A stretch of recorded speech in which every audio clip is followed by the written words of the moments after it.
Top stories this evening: heartbreak and despair. Family and friends of mentally ill patients who died at Gauteng NGOs gathered at Freedom Park for a prayer session. It is a very serious insult and a disgrace to the office of the public protector. Criticism and speculation around the imminent swearing in of Brian Molefe as an MP. This is eNews Direct, the weekend edition. I'm Xoli Mgambi. A very good evening to you. Hello from me, Jeffrey Stevens. Welcome. Now remember, you can track our main stories using the following hashtags: Pretoria West and eSeDimeni. You can comment on any of our stories by following us on Facebook and Twitter at eNews Direct, or check our content at our website enca.com/direct. We begin with this. The South African Council of Churches says it will bury unknown mentally ill patients who died at Gauteng NGOs. Families of the more than 100 patients who died after being transferred from Life eSeDimeni gathered at Freedom Park in Pretoria. It's where they spoke about their loss for the first time. The deaths saw Qedani Mahlangu quit her post as Gauteng Health MEC before the Health Ombudsman could release his report.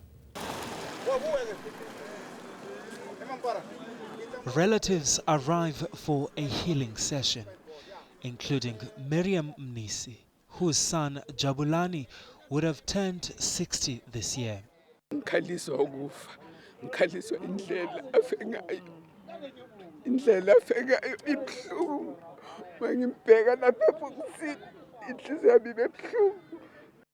And closure for the mother of six won't be easy.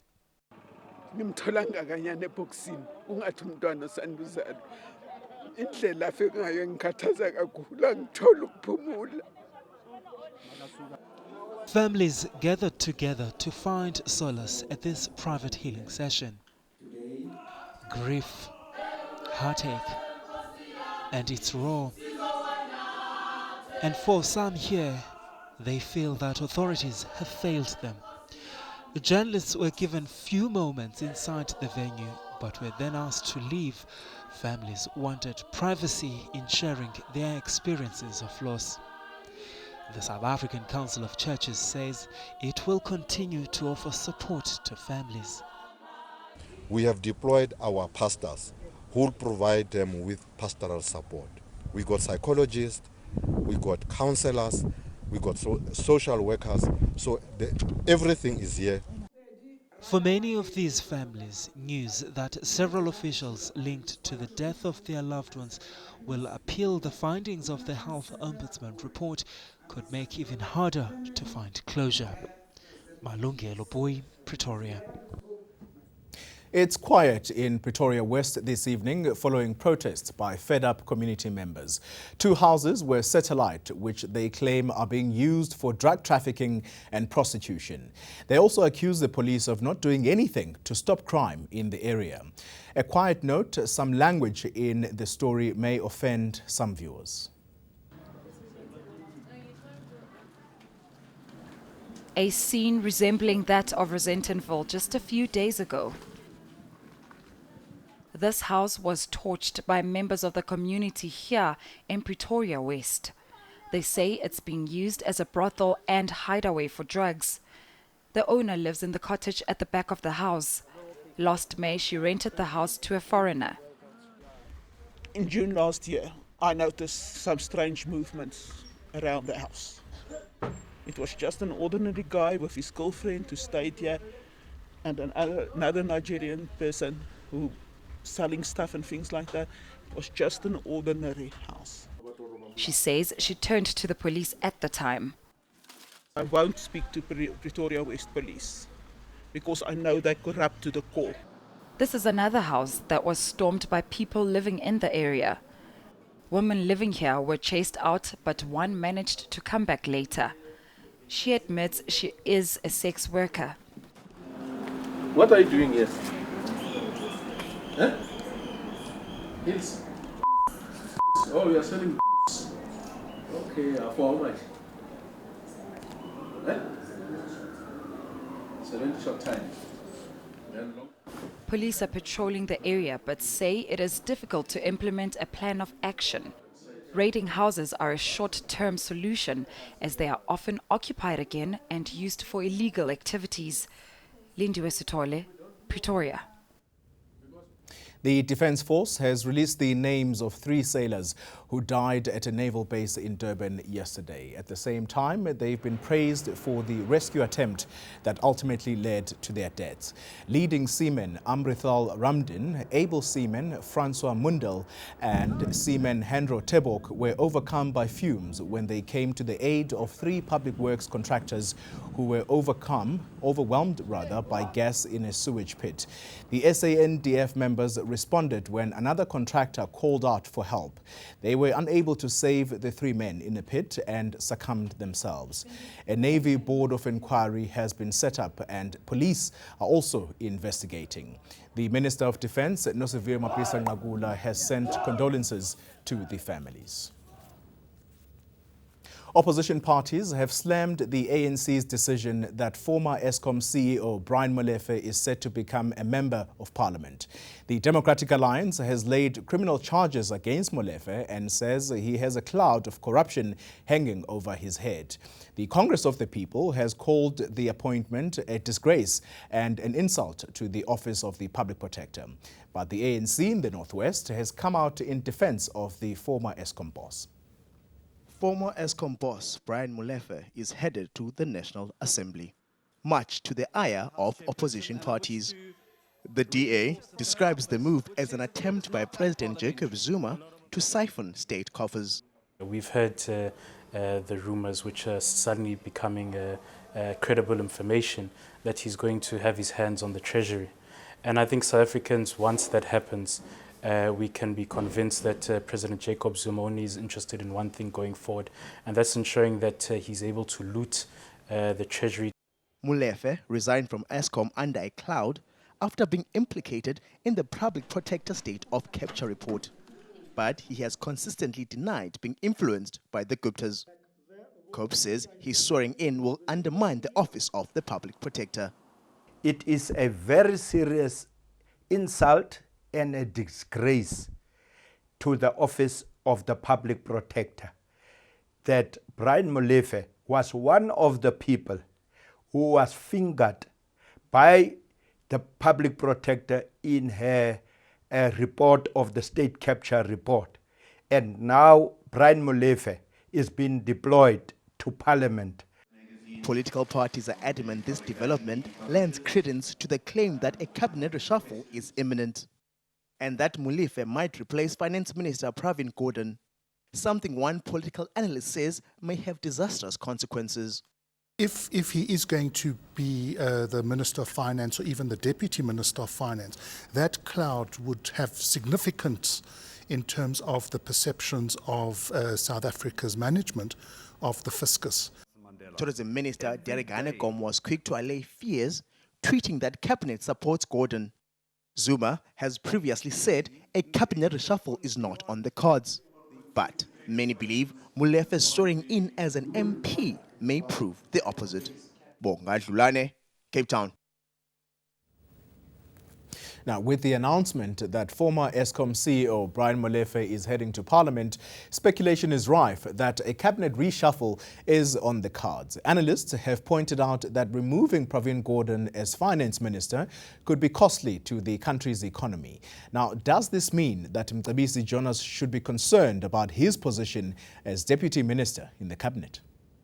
Last year, Deputy Finance Minister Mcebisi Jonas potentially placed himself in line to lose his job when he blew the whistle on allegations of state capture. A claim that, if true, saw the Gupta family brazenly offer him black bin bags full of cash to take over as the new Minister of Finance just before Nhlanhla Nene was fired. I rejected this out of hand. The basis of my rejection of their offer is that it makes a mockery of our hard-earned democracy.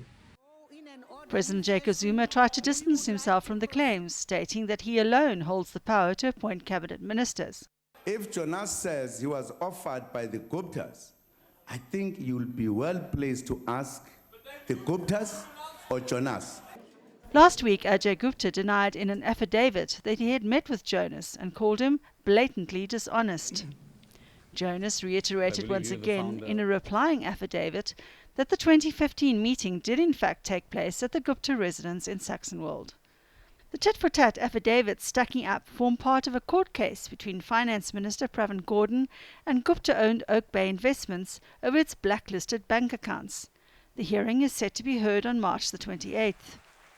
While all this has been playing out, rumours of a cabinet reshuffle have continued to swirl. I don't know. Since last year, this speculation has been there. It has never happened. Just forget about what? Forget about it. I will tell you when I need to tell you. Will you phone me? Concerns have been raised that the removal of Jonas as Deputy Finance Minister could be detrimental to the sound workings of Treasury.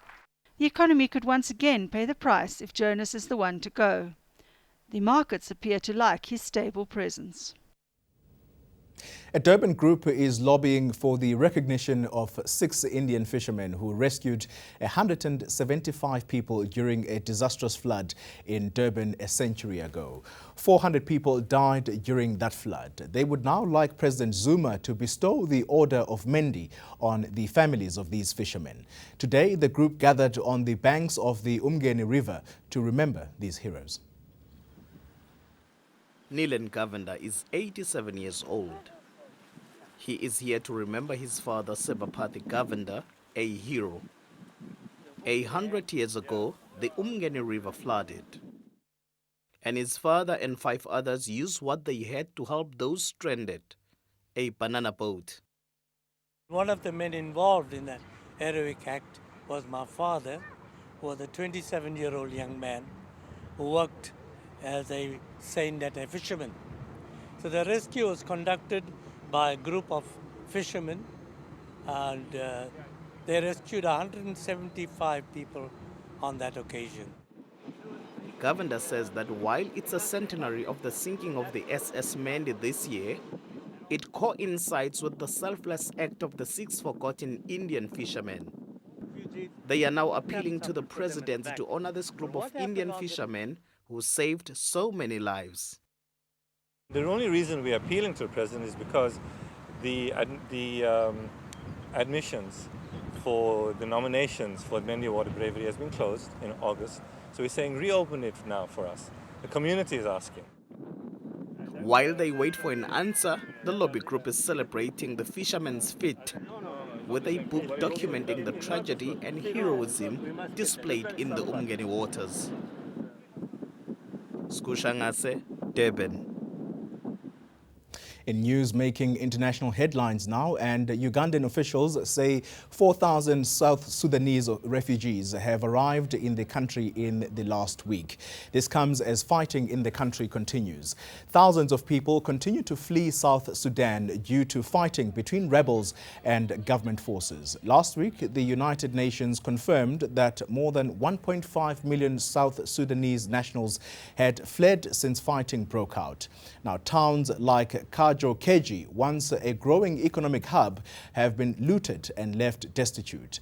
Police in the area say they're trying to keep the residents who remain safe, but many just want to leave.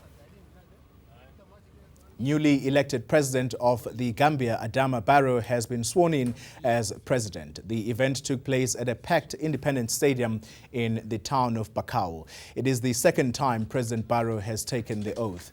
He first took his oath of office in a makeshift inauguration ceremony in Senegal last month. The inauguration is seen as the end of 22 years of oppression under longtime leader Yahya Jammeh. Adama Barrow is the third president in the history of the Gambia. He inherits an insolvent economy with more than 40% unemployment rate. Now, today's event also marked 52 years of independence for the West African country. After the break, we give you a glimpse of what's on show at the Cape Town Art Fair.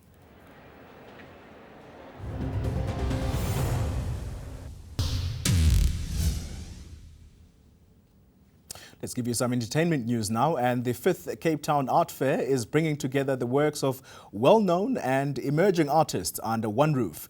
This year, there are over 80 exhibitions. So if you have a couple of thousand rands lying around, you can get yourself some original works, many of which are set to provoke buyers. While art is often subjective, artists at this year's art fair in Cape Town say they're making statements through their art. Blessing Ngobani's Oppressed But Yet Must Rise, inspired by Fees Must Fall and labour protests, is one such piece. Artists and art that they create, it has to also earn a space through telling the stories of other people who can't speak for themselves. Ngobani began sketching portraits of other inmates while he was in prison to hone his skills. While he's now skilled enough to sell works for over 100,000 rand, he thinks the messages being made in his and other artworks needs to reach the ordinary man. With some works selling for 300,000 rand, like this one, buyers may be daunted, but organizers say they shouldn't be. There are a lot of artworks that are under 2,000 rand. We have an entire section of prints and editions where it's a really great way to start collecting. Young, black artists from the continent are using their brushes and canvases to tell the socio-political story of where they're from. Artworks on sale will be on display until Sunday. Piladi Sutusa, Cape Town. Now for fashionistas, and the 65th edition of Mercedes-Benz Fashion Week has kicked off in Madrid, Spain. At the opening show, models graced the catwalk in an array of eye-catching prints, from fruits to donuts and from heart to crackers. The 5-day fashion event gathers top Spanish designers and dozens of other renowned designers from across the world. More than 20 runway shows will be presented to the audience over the week. The Madrid Fashion Week takes place twice a year. And that's your entertainment for this evening. After the break, Louis Fernandez has your weather forecast.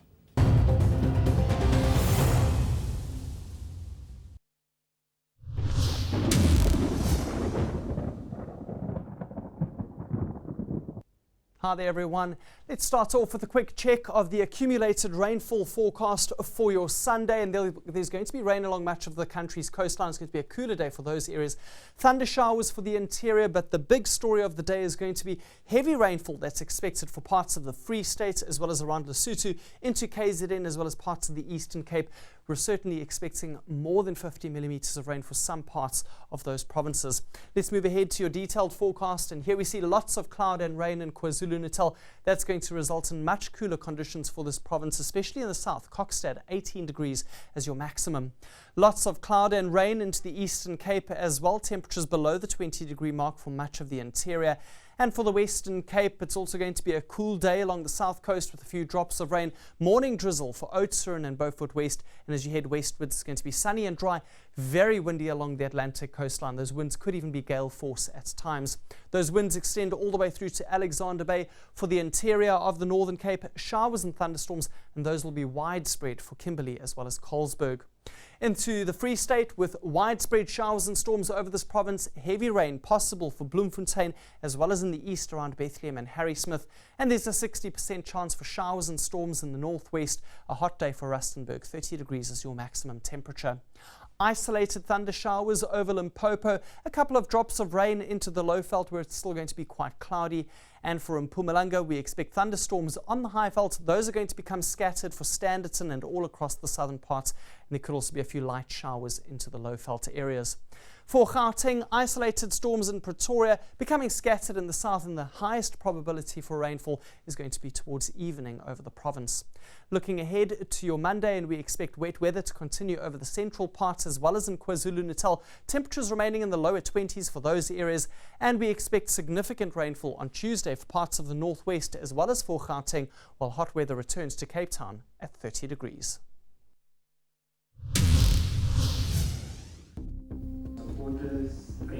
Here's a recap of your main stories.